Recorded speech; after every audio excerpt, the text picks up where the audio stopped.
आज जो प्रधानमंत्री ने कहा कि अगर वक्त की जायदाद का सही इस्तेमाल हुआ होता तो आज जो मुस्लिम गरीब हैं वो टायर में पंचर लगाकर अपनी ज़िंदगी नहीं जी रहे होते, बल्कि उनको एक अच्छा रोजगार मिलता, लेकिन कुछ नहीं किया।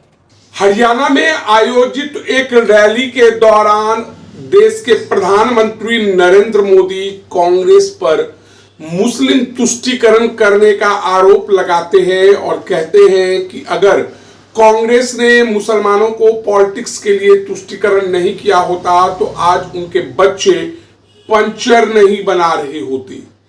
पीएम मोदी के इस बयान के बाद जमकर बवाल हुआ था। नमस्कार, मेरा नाम है रोशन झा और आपने देखना शुरू कर दिया है डेली बिहार की विशेष प्रस्तुति। पीएम मोदी के उस बयान को जमकर वायरल किया जा रहा है और कहा जा रहा है कि पीएम मोदी ने देश के मुसलमान समाज को अपमानित करने का काम किया है। कांग्रेस के नेताओं ने जहां पीएम मोदी पर हमला किया है, वहीं बीजेपी के कद्दावर नेता शहनवाज हुसैन ने एक टीवी चैनल को दिए इंटरव्यू के दौरान कहा कि देखिए, पीएम मोदी ने पंचर वाला जो बयान दिया है वह कहीं से गलत नहीं है। पीएम मोदी ने तो बस यह कहा कि अगर कांग्रेस आजादी के बाद से ही मुसलमान समाजों का हित चाहती तो वक्फ बिल पर अनर्गल संशोधन करने के बदले उचित संशोधन करती, जिससे गरीब और वंचित समाज के लोगों को लाभ होता, लेकिन ऐसा नहीं है।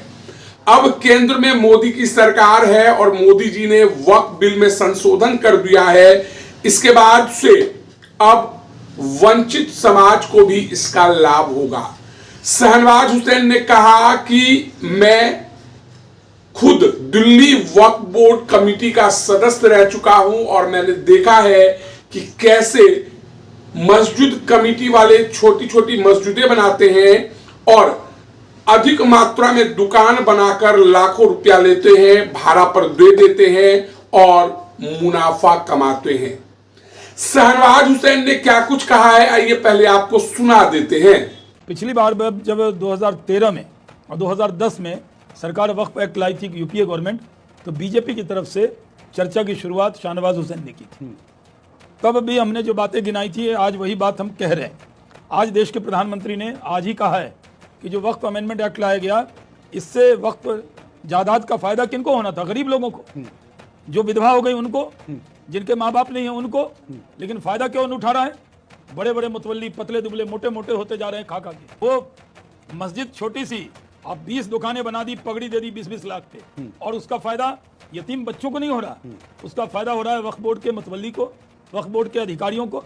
खुद दिल्ली के अंदर, क्योंकि मैं दिल्ली वक्फ बोर्ड का मेंबर रहा हूँ 93 से 98, कब्रिस्तान की जमीन इन्होंने बेची, कब्जे करवाए, और कौन लोग थे? मुसलमान ही लोग थे वक्फ बोर्ड के अंदर। उन्होंने कब्रें तोड़कर दुकानें बना दी।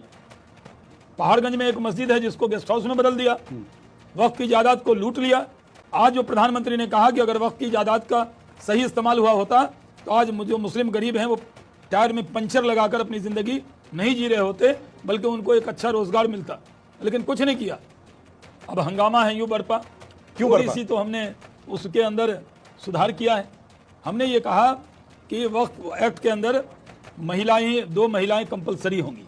हमने कहा कि इसमें जो बैकवर्ड मुस्लिम है, जिसको उर्दू में पसमानदा कहते हैं, हिंदी में पिछड़ा कहते हैं, उनके भी 2 मेंबर रहेंगे। और हमने कहा कि इसके अंदर नॉन मुस्लिम भी 2 मेंबर रहेंगे। अब इतना हंगामा है कि नॉन मुस्लिम मेंबर वक्फ बोर्ड के अंदर क्यों रहेंगे?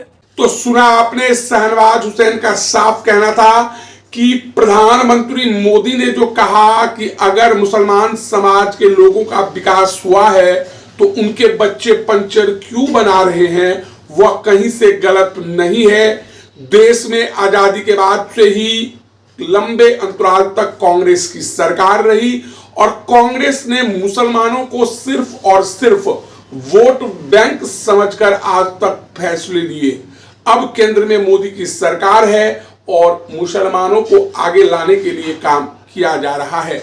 तो बहरहाल इस वीडियो में इतना ही। अगर आप हमारा ये वीडियो YouTube पर देख रहे हैं तो सब्सक्राइब कर ले, फेसबुक पर देख रहे हैं तो हमारे पेज को लाइक कर दे। धन्यवाद।